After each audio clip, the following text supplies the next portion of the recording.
particular. Well, they do ban out the Winter Wyvern, so it would have been an answer to Enigma, but there's certainly still plenty of other options out there. Yeah, sticking with the OmniNet real quickly, we haven't seen it more in the offlane, I feel like, but certainly could play a position 5 support even, if it fits the draft better. Also, usually like to see it with a strength core. So good with Ember Spirit, but something like a Sven comes to mind, where it could just be extra powerful with that strength buff. So we'll see if maybe that's something they aim for.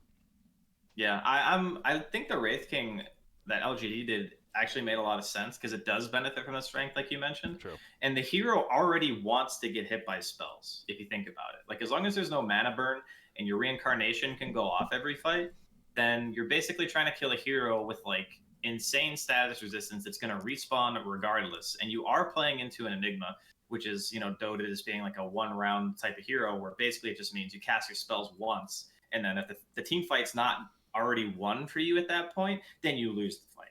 So that's why Wraith King kind of came to my mind just based off of that fact alone. But there's other options too. Like, you can just pick any sort of mobile hero against Enigma that doesn't really commit too hard, and it'll probably play into it just fine. And hey, a mobile hero that doesn't really have to commit, they just go for the Morphling.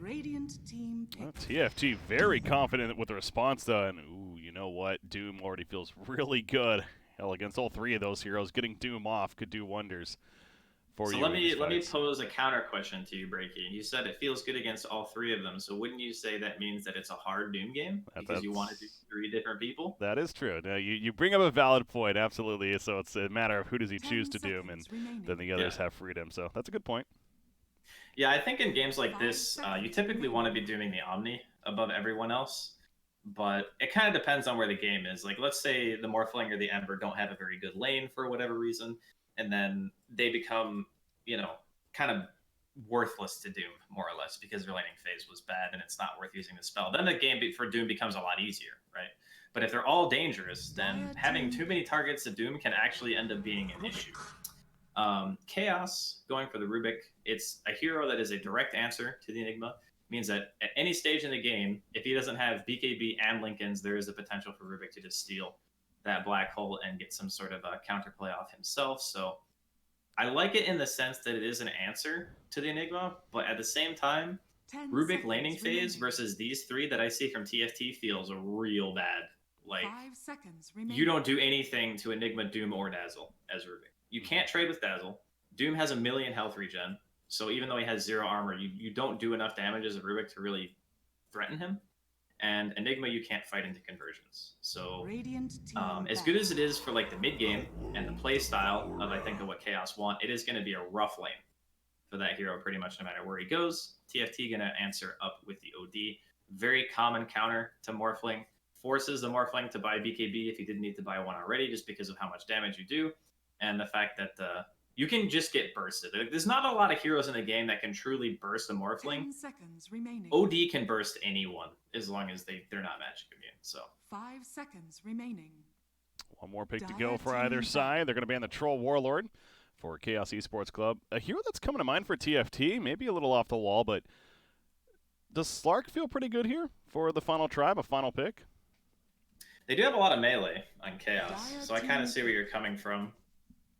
With the Slark pick, I would probably prefer like maybe a PL or something instead. I know it sounds a little bit strange because PL's not been picked a whole lot, but Morphling is not really that good into him. Oh, they're gonna go for the Wraith King. Okay. Cool. So it's not the team with the Omni that picks it, ends up being TFT. Wraith King is a little bit interesting, but it does mean that the OD has an insane amount of frontline. So the Doom can go in, the Wraith can go in. You have the Enigma backup just in case if he ever gets to Blink Dagger or whatever. So you got a lot of beef between you and the heroes on Chaos, and you kind of want that when you're an OD because it enables you to be able to just hit. As long as you can get into the fight and just auto attack people with your orb, you're feeling pretty good. So in that sense, I like the pick a lot.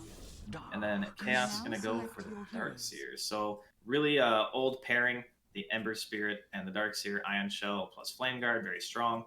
You stack a Omni Knight Heavenly Grace on top of that, and it's a pretty terrifying combo. It is more than enough damage to kill basically anyone on the side of TFT during the early to mid game. Mm-hmm. Doesn't have that lane support that we see sometimes, something like a Spirit Breaker, even like a Nyx Assassin, though. So that's where it's a little Interesting to me, but it's also a KZ's specialty. This is one of his most comfortable Yes. heroes, certainly, that he plays a lot. So understandable from that perspective. But yeah, that's an interesting finish. Frost on his Wraith King as they snatch it up for themselves, and it will be a position 5 Omni Knight, is what we find out too. With that Darkseer. Right. So Yeah, so this is a little bit different than what I've seen it played as, so I'm not really sure what to expect in terms of impact. But it does have a strong dispel, so that's never really bad from a position 5. And if you're looking to slow play a little bit until, Matumba Man's ready to fight, maybe Kezu has his level 4 shell, then you can just, start going ham. That's kind of what I expect out of Chaos. They're going to play essentially a 4 protect 1, where Vade's just going to try to farm up a Storm, and these other 4 heroes are going to... They're relying a lot on the Ember, though, man, now that I look at it. It is, like, if he doesn't just completely, pop off and kill everyone with Ion Shell and Flame Guard, I think this game gets real tough if you're Chaos.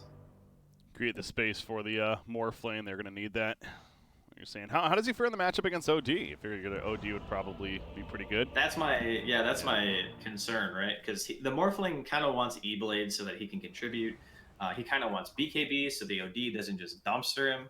And then if he, at some point, like we were talking about the Doom pick and how it kind of matters where everyone is farm-wise. Prepare for battle. If he becomes the only hero on the team worth dooming, this game is so hard for Chaos, actually. So it's a lot of emphasis on the first, I would say, 20 minutes of the game.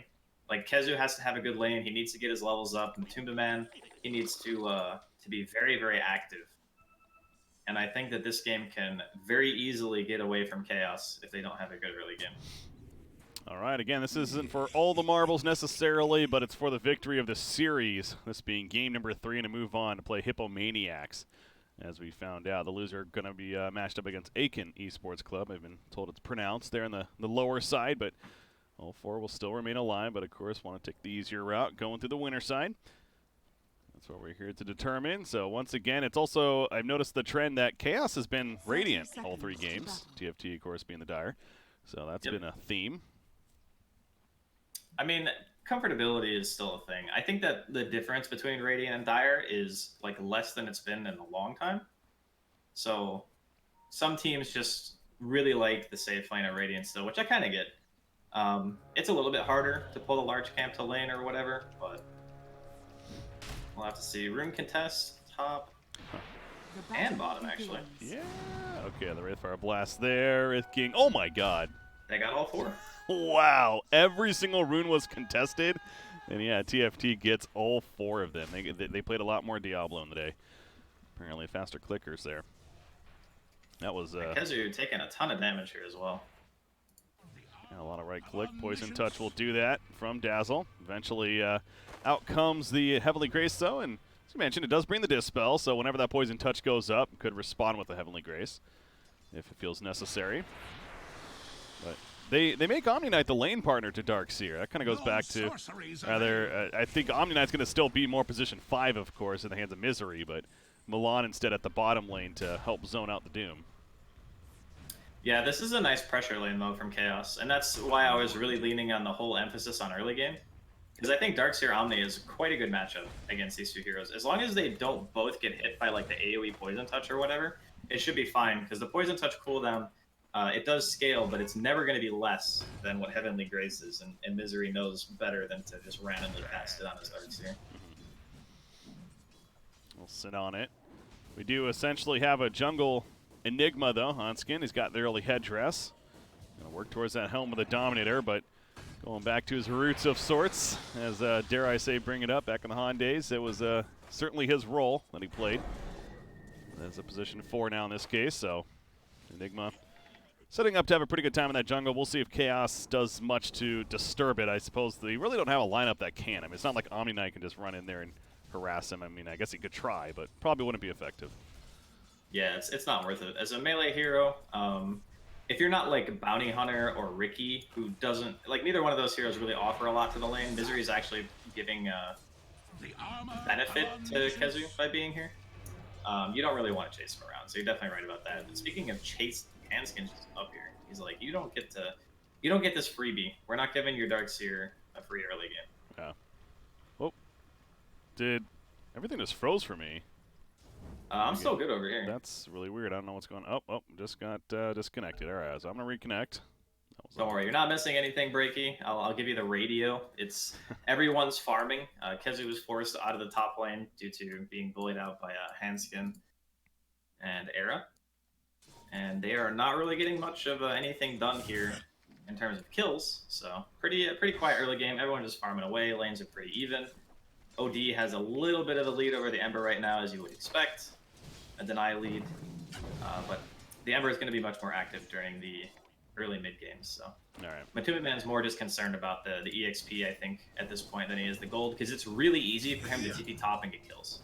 Very, very easy. Only one stun, and you have a dispel for it. All right, back good to go. Cross the fingers, hopefully that's it. But for now, Omni Knight, again, the only one in the lane, thanks to Darkseer going all the way back and getting some regen. He's making his way back in, though, with that TP.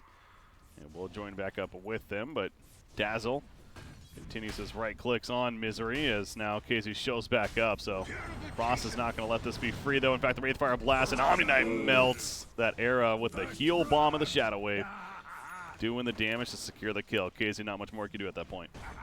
Yeah, the Skeletons plus Shadow Wave, really, really strong combo. Not respecting how much damage it actually does. Kind of makes me wonder, you know, is it not just worth sacking, maybe, in the sense that the Omni should probably just leave and do something else? But then again, I don't really know what else. Yeah, he's drawing the line. He's like, you need to be behind the tier 2. We can't... If the Wraith King and the Dazzle are together, then that heal bomb happens. Yeah. You know? So they need to get to a place where those heroes are kind of separated. But as funny as it is to say, this jungle Enigma is actually an issue because he's in the way, you know? Like, he's blocking the path, more or less. So they have to take this really awkward route between the towers to try to do their cutting. Going to be an observer drop, so it scouts the shrine. It's going to see Handskin when he comes back. He's already level 4, by the way, so he is 2 levels higher than Kezu.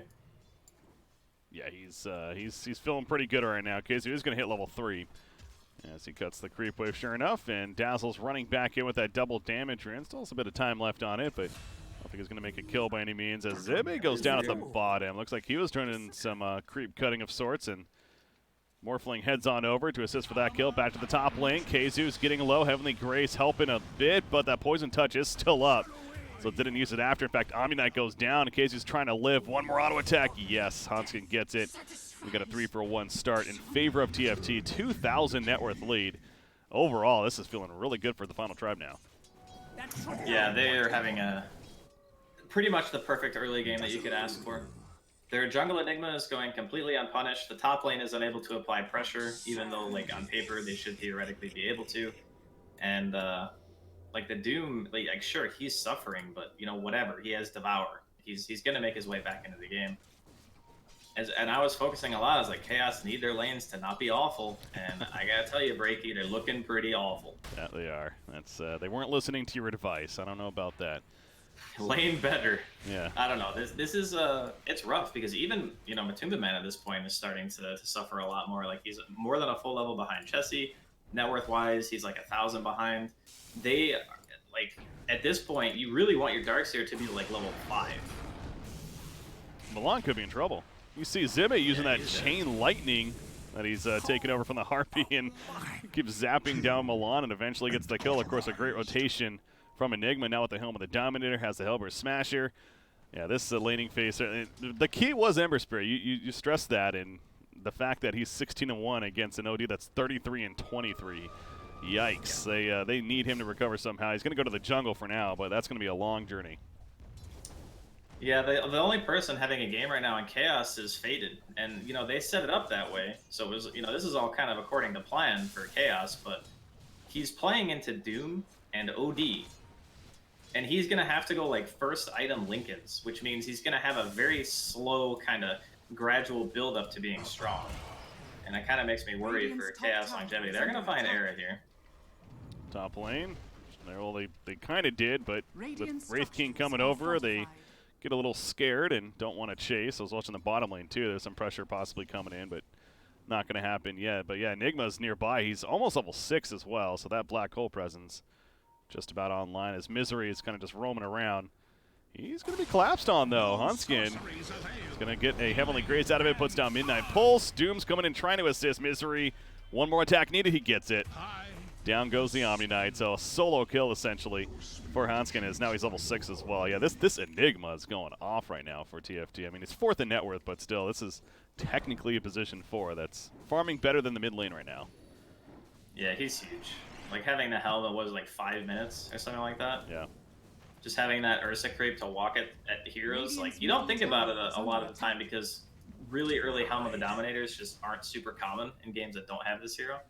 But that creep just kills you. That thing is 425 movement speed, and you got no boots on Omni Knight. You're 100 movement speed plus lower than that thing at this point in the game. Yeah, it feels bad. He's kind of poking in right there. He doesn't want to leech experience from Morphling either. It goes back to the idea that Chaos really is all in on VT Faded, and he's going to go for Lincolns early on. Goes back to, you know, you're up against a Doom especially. Having that Lincolns will be nice, especially with the protection of an Omni Knight, but is going to certainly need much more farm with that. Perhaps the Ethereal Blade, the whole shotgun build we typically see as Chessie rotates top, gets lifted up and pushed away, but that will secure the easy tower kill for Wraith King. Back down here, by the way, Matoma Man's getting low, gets out of the Midnight Pulse, and heal on Omni Knight on himself, going for the turn kill on Hanskin. It's not going to be enough, though. Case is here with the Iron Shell. Yeah, this could be disastrous, although Enigma gets collapsed on it and will eventually fall. The Hellbreath Smasher cannot take out Keizu. So you know what? Chaos does get the better of that exchange, especially with Morphling coming to assist. Yeah, they needed that kill so badly as well. Like, especially, like, this whole series, I feel like Keizu's kind of had a hard time. Like, the Axe game that he played previously, it was a really hard Axe game, don't get me wrong. Like, I don't think anyone would have fared much better. But yeah, it seemed to not be, like, his best series so far. I really hope that off Iron Shell and Matumba Man being level 7 now, that they can make some plays and try to recover, because it's really unfortunate when a game goes to 3 and then you just get stomped in the 3rd game. You know, that's always like the feels bad way to end a series. Especially when you won the first game. Yeah. So it's and it was convincing. Like, you outdrafted them, you played super well, and in the second game you maybe got outdrafted a bit, and you know, I don't think they played particularly bad or anything. Maybe they should have lamed it. But this time around it looks super rough. Oh, you see some reaction right there. The Final Tribe, they got the top tier 1. They go bottom lane, Wraith King specifically, spawns the skeletons, and VT Fade is like, I got to get out of here. He just TP's top, and he starts pushing out that lane now. He's doing everything he can to avoid, but of course that's where TFT's playing it very right, in that they're just pushing in lanes, knowing that Chaos does not want to fight any bit right now, especially with Ember Spirit trying to recover, and they're going to go mid lane. Why would they stop? As bounty runes are spawning at 10-minute mark. I suppose that might be a reason. Milan, he's getting caught up to. Does have the Astral Imprisonment. Just out of range, though, but it doesn't matter. Equilibrium comes out, and they eventually run him down. And back to the mid tower, it's falling as well. So TFT, it's almost like clockwork right now for them. They're moving pretty fluid. Yeah, the Enigma having such a good game is kind of... It's the big selling point right now of TFT's draft, I feel, because a lot of the time you're not going to get this much influence out of a position 4 that is just AFK farming, more or less. But it just works so well with their lineup because Chaos has so few options on who starts the fight. Like, Ember is the only hero that can really start an engagement on his own terms. The only other way that Chaos get a fight is if TFT are walking to an objective, and if they're walking to an objective and that Enigma's there, Chaos just aren't going to fight him. It's like you mentioned, you can't walk into the black hole and feel really confident about it, even with the Rubik at this point, because you also kind of just, you lack damage. Yeah, man, that's a 6,000 net worth lead in 11 minutes. That's a very decisive lead for the Final Tribe. Certainly still plenty of game left, but it's going to be an uphill trek for Chaos Esports Club. And you keep going back to the Morphling. His farm is consistently doing pretty solid. Lincoln's on its way. Perseverance finished. However, if he gets caught here, talk about really delaying things. Astral Imprisonment just out of range, it looks like, and Morphling will be fine for now. He's still hanging around somewhat, but he is going to slip out. His teammates are making their way over. They're smoked up, wrapping around. See if they can find an engagement, but it's not going to be easy. Ember Spirit gets the Iron Shell. Yeah, it doesn't look like they're going to find it, though. TFT is just too far back. I don't know if they spotted this or they're suspicious, at least. Yeah. I don't think they spotted it. I think they were, like, behind the shrine, sort of towards their own base when they hit it, so probably fine, but they're still together, which is enough for Chaos to be like, okay, we can't, you know, we don't want to walk into a grouping of heroes at this point in the game. God, man, I really don't know what their lineup is supposed to do to come back in this game. That's the real issue. Like, a lot of the time, if you're behind the lanes, it's because you have a plan, and that plan is going to have a pretty good chance of success. Like a good core matchup or an item timing that's going to be like, this is where we play Dota. And I'm looking at Chaos, and I'm going, when do you guys get to play Dota? I don't know when it is, Breaky. I'm having a hard time figuring it out. This is another reason why I'm not a big fan of a position 5 Omni Knight, by the way. Is, they found Hanskin. He's got Black Hole if they spread up close enough, but they did a good job of keeping the distance. But Misery could still be in trouble. And no, he's going to be fine. Malphus wearing off. Or I guess it was Heavenly Grace to dispel, but still. They were the ones that had the advantage right there, it felt like, in Chaos, and couldn't capitalize on it. But yeah. This Omni is pretty far behind, and a hero that certainly benefits from those items to be able to be effective in these fights is not going to be getting money, if any. In fact, he's going to die. He walks right into a trap. Jesus. Similar to the last game on the Magnus. This is one of those games, and I'm sure everyone who's played Dota can relate to this, where you feel like walking up a hill is the same thing as just dying. When you don't have vision anywhere, right, and you have no map control, and you go, oh, I'm going to walk up to this high ground. Oh, wait, I just die every time I do that. That's what this game feels like if you're Chaos. So, mid lane, I think they want to try to go on Zibit here. Hey, look at Doom. He actually takes a creep and the Devour does Morphling, that is, morphing into the Doom, but still. Either way, it's not going to be initiation. We'll fall back and continue to farm in his own jungle. You do see Doom with the Purge creep active. Of course, a very good ability, not only for the Ion Shell, in fact, the Flame Guard as well.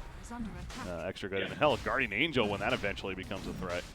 Well, it removes Surge as well, and I think you mentioned Ion Shell, but yeah, it removes like everything. Yeah, there's a lot here. Purge is actually very good for. The only thing it doesn't get rid of is the Heavenly Grace. Correct, yeah. Free Roshan. So, yeah. I mean, I don't know how Chaos fight them. That's the real concern. That's when a game feels very difficult, right? Like, so when they picked Morphling and I was talking about picking up a mobile core, it's because you have an Omni already, and you have this like very stationary kind of support duo that has a really hard time getting around the map. So they are gonna wall this Doom. Not really gonna do much. Ember Spear got Doom though, and now he's in trouble. VT Faded nearby as well. The Sanity's Eclipse used right there very early in the fight, but either way, it's an Ember Spirit going down. VT Faded was able to TP to the top lane and continue his farm, but now Keizu, he's trying to get out of here as well. Wraithfire Blast? No, not in time. Manages to avoid. So they get the Ember Spirit though. You see right there, perfect example, is just something he's gonna have to deal with throughout. Yeah. I think he got pathing there, right, by the way, on Frost. So you know how when you click in a fog and there's a hero blocking your path and you can't see him? It just turns you around. I think that's what happened there to him. Like, he didn't click close enough to where he was walking like in front of him to accurately get the stun off. Otherwise, I think that would have just been another kill. But yeah, going back to the point earlier, it's just like, playing a lineup with no mobility, and then also not having good catch, and then also having a not good core matchup, I feel like this is just, it screams outdraft to me, honestly. So, I mean, after having seen it played out, it feels obviously more so an outdraft, because he's going to get spotted here. And look at that. Purged. Yeah, right as he was waiting for the Surge, and sure enough, the Purge comes out. Vacuum is not going to be enough, and that's an easy kill on the Starkseer. And you've had a case now, 4 of the top 5 net worth in the game all belong on the side of TFT as Omni Knight manages to get away from Wraith King in the mid lane. But Wraith King, by the way, has a Maelstrom coming out. So he has the Armlet with the Midas, and Maelstrom's going to be happening. We're only 16.5 minutes in. This is one of those games where you have to constantly remind yourself, look at the time up there. Still very early. He is super rich, and Milan is super dead. Certainly is. One way to describe it. Down by the Enigma as OD is also dealing with him, and VT Fate is in trouble too mid lane. Do they have enough? Oh, they do! Oh, he morphed into the Doom. Yeah, I don't know about that. I mean, he probably would be dead no matter what, but he doesn't have a buy. Yeah, I don't know, Breaky. I think this game might just be over before it started for Chaos. Very possible. Zibby's in the front. He is getting pretty low. You have to walk around the wall and actually going to be put under. The actual imprisonment. Ross doesn't care. He just runs right through it. They get the tier 3 tower, and they're not going to stick around for the racks. It's only 17 minutes in. You don't need to feel pressured to get that kill by any means. And, yeah, it's the safe play. I mean, you can wait for Henskin to get his Greaves. He's really close. He only needs a couple 100 gold to be able to send it out. But yeah, you don't really need to give Chaos a freebie. You can just take the shrines. You know that there's no way Chaos are gonna like sneak a Roche. The best thing they can do is push a lane to a tier 1, and then one of your heroes TPs, and they have to back. Like, that's how weak they are right now. That, like, I think one TP will legitimately scare them away. Faded gonna snipe the range creep in the mid lane, trying to do what he can to prevent the Dire team from pushing into the base. I believe Rubik just got his Blink Dagger, so that's good news for Chaos, at least somewhat. Milan has the presence now to be a threat of jumping in and getting set up for a spell still, perhaps on a black hole if it's eventually used, but the way Hanskin's playing, it's not even been necessary. I was gonna say, I don't know if he even needs to cast it to win. Oh god, that feels so bad to say, but it might be true. Yeah, you could argue it might be best just not to cast it, because the last thing you want to do is give that black hole to Exactly. That's you said exactly what was on my mind. Yeah. I don't really rule anything out of Dota anymore. They're gonna do Matumba here. So they charging in. Jesse, the imprisonment. Catching, I believe that's, who is that? That's Darkseer with it. Purge comes out, and Darkseer no chance to get away, so I suppose he'll save his Ember Spirit, but another free kill. Lincoln's finished on Morphling. He is working towards the Ethereal Blade, but he needs to get back now. Because once again, their team pushing. Roshan is still 330 remaining. That's right, they still have the Aegis actually on OD. So 30 more seconds as VT Faded gets Cosmos back into Morphling form. And there's the buyback from Darkseer, so they want to fight this Matama man. He's got a double damage. You're seeing these Eclipse comes down to the vacuum wall combo. Pretty good one. There's a lot of illusion spawn as a result. OD's getting somewhat low. Eric takes, he's going to be fine actually. The shallow grave. So they take out the racks. Frost still man moding. Got black hole. He's getting low. Did he get black hole? He did, didn't he? Okay. Yeah. He didn't lose melee just yet. Aegis is gone. So let's bring it up earlier. Now with the black hole and a blink dagger on Rubik, maybe a chance for a play that they're running as if they want to catch them. They're down 2 heroes. I don't know about that. Yeah, I think they're just playing super forward because they have black hole. Oh. BT Faded caught. Heavenly Grace. He doesn't have enough mana currently for the waveform, finally gets it. They're going to charge though. Heavenly Grace going to wear off soon. Poison Touch applied. Zibbe's in. Lincoln's pop once again, but he'll be fine. Omni Knight makes it back to base as well. This is very similar to last game, it's feeling like, where now Chaos is just getting choked in their base. Yeah, this is definitely a draft issue, though. Like, if you look at 4 heroes on their team, basically just don't move around, Like, you have no moving parts on your team. It's basically a bunch of pretty tanky heroes who really, really, really need to win their lanes in order to snowball so that you can force, like, 5-man on your own terms and just try to take objectives that way.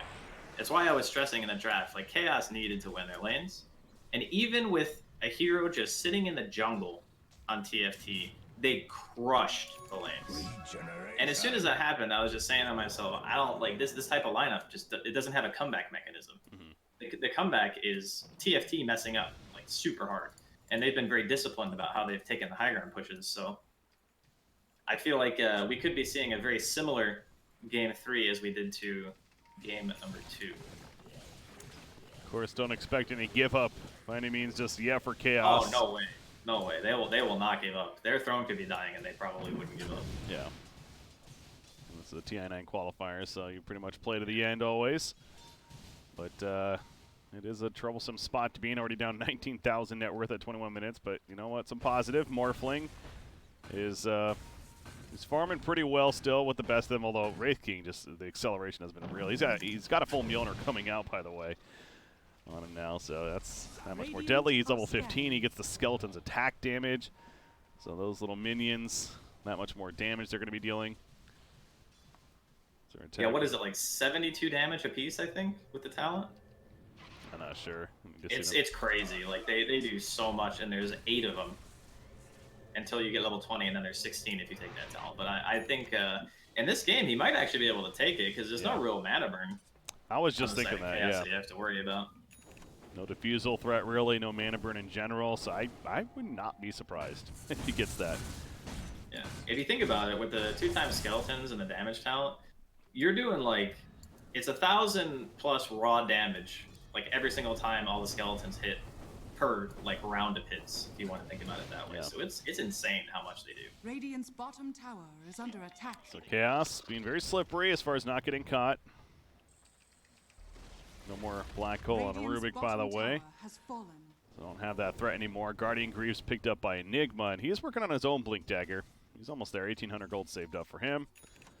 But certainly Guardian Greaves, good start. And OD, haven't mentioned about his items too much, but yeah, the Kaya, the Blink, and 3,700 gold saved up, so he's going to have a BKB soon. So TFT can hit some timings as far as some new items, and perhaps even another Roshan, because Roshan's up in 35 seconds. And you'd figure, I mean, Chaos, as grim as it may sound, should they try to defend the Roshan?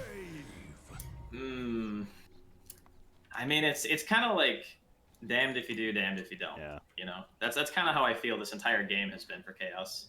So I don't think that like fighting at Roche is particularly good or bad, because I honestly just don't think it makes a difference. Yep. Like I'm really like I'm trying to think of ways that they can do something, and really there's two ways. One, the Morph finishes E-Blade, and they manage to get like a quick pick on a hero and turn that into a team fight, which he's still quite a bit away from. Like he needs 2,200 gold or something in order to finish it, and then he needs additional gold on top of that to have buyback as well. And then the other way is TFT super hard commit for a fight, and then they lose to buybacks, and then the game stretches out. That's like the other way that they would be able to win. But I don't see that second one really happening, because TFT has been very disciplined about their pushes. We saw last game, they waited for so long. Like they probably could have committed probably like 10-15 minutes earlier, but they played it safe. So if they play with that same kind of discipline, I don't know if Chaos are going to get that opening. Like I don't want to like try to make it sound super demoralizing or anything. Yeah. I can't lie.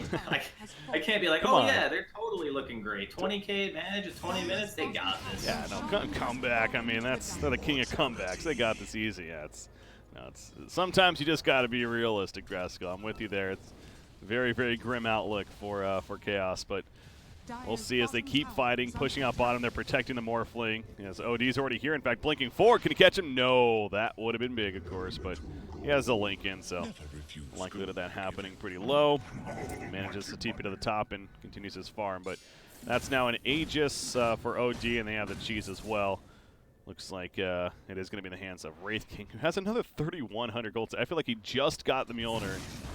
The blink and 3,300 gold saved up, so I don't even know what he's thinking for next, but whatever it is, it just doesn't matter, it seems like.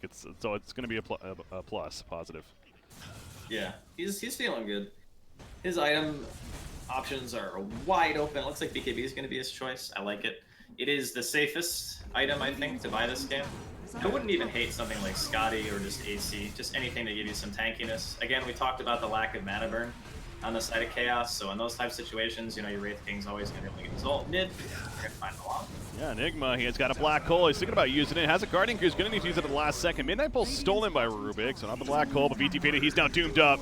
He needs support. Where's Omni Knight? Going to be drums forward to chase him down. There's Omni Knight, Guardian Angel coming out. But will it be enough to save him in the end? Still plenty of magic damage coming through. GA's wearing off in a second as well. The vacuum wall pulling. It's not enough though. Eclipse falls and down goes Morphling. Ember Spirit's also caught. He couldn't remnant far away enough. He does have a buyback, but Morphling's staying dead, by the way, and so is Darkseer.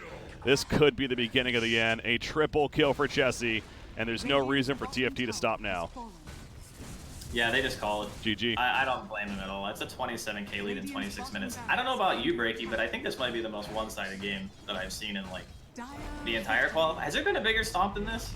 I mean, there's been some stomps in the group stages. I'm not going to say this was the biggest one, but this one, between two evenly matched teams, I agree. Sure. Yeah, that's kind of what I was poking at. Yeah, you nailed it. This is it's a wake-up call to maybe don't pick a bunch of heroes that can't really play if they lose their lanes. I mean, that's that's how I view this game. You know, like if you're Chaos and your laning phase doesn't go amazingly, how do you win? Like, because you need Ion Shell Ember to make anything happen. That's pretty much your only play in the early mid game to the mid game. And then if you don't win your lanes on top of that, you're putting a ton of pressure on like your mid. Like Matumba Man didn't get to play. Like he had an OD matchup, which is still, you know, it's maybe not the worst for Ember, but he was losing. And Chessie had a ton of denies in the mid lane. So again, well played by him. But yeah, I don't know. I don't see how this draft is supposed to win. After watching how the lanes played, I don't see any like lane switching combination that would have really done much. Because even if, let's say Chaos did win their lanes, they still have a black hole that's going to be hard to deal with because the Rubik can still technically get caught. They had a Doom for their 1 or 2 farm cores, so he doesn't have to even worry about dooming like Kezu this game, for example. So I don't know. I feel like this draft was just they spread themselves too thin on options. Well, we have our playoff continuing now. Again, everyone's still in it, just now Chaos Esports Club bouncing down to the lower bracket. I'll pull the brackets up on screen for you guys to take a visual look. So there you go. Those are the matchup. It's going to be Aiken City Esports versus Chaos in the lower side. And then on the winner side, TFT will be playing Hippomaniacs after their 2-0 victory over Aiken City Esports. So we continue on. Obviously, again, all 4 still eligible. Just a little rougher going through the lower bracket now. We'll see if they can fine-tune those things, the draft, and clean it up. Of course, with the experience such as Misery has, you'd figure certainly that's going to be a thing, but it's not like the competition gets easier either. So any team's qualifying spot on the line. But that means our coverage, though, Draskyl, will be wrapping up the one series here, and a good one at that we got to cast. Going all 3 games, always fun. But we ourselves are going to be wrapping up. Still more coverage on, of course, the BTS mainstream. That will continue. But Draskyl, any shout-outs, any last words before we go? I mean, I just had, it was a good time. It was fun. Always good working with you, Breaky, and thank you guys for tuning in. You as well. Same goes for you, and always a pleasure to cast these TI9, or TI qualifiers, in this case TI9, of course, and happy to be here. So thank you guys for tuning in. Hopefully you enjoyed. I'm sure you did. A great series that we had. Once again, though, TFT the victor. They move on to the winner. Chaos bounces down to the lower side. I was BreakyCPK, joined by Draskyl once again. Enjoy the rest of the coverage over these next couple of days before we find out the final 3 spots that will be earned for the International 9. Have a good night, guys. Enjoy the rest of it.